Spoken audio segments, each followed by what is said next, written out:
Hello, welcome back to the channel. Today, we're diving straight into how you can use Airtable to track your children's school activities. This is the full 2025 guide, so let's get started, shall we?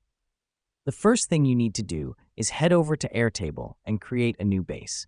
Think of this as a digital binder where you'll keep everything related to your children's school activities. This is crucial because it allows you to have a central hub for all your data. Next up, you'll want to create different tables for each child.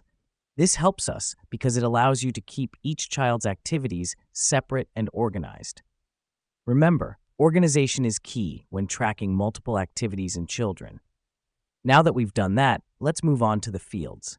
Each table should have fields for the activity, date, time, and any additional information you might need. The reason we do this is because it allows us to get detailed information about each activity at a glance. Once you've set up your fields, you can start inputting data. For instance, if your child has a math test on Monday, you can go to their table, add a new record, and fill in the details. This is important because it allows you to keep track of upcoming events and deadlines. Now let me explain why this matters.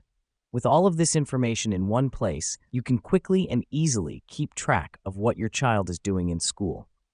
You can even set up views to filter and sort your data, making it even easier to find what you're looking for. Finally, don't forget to take advantage of Airtable's collaboration features. You can share your base with your spouse, other family members, or even your child's teacher. This is beneficial because it ensures everyone stays on the same page when it comes to your child's school activities. And there you have it. You've just learned how to use Airtable to track your children's school activities. Remember, the key is to stay organized and keep all your information in one place. Thanks for joining us today, and we look forward to seeing you in our next tutorial.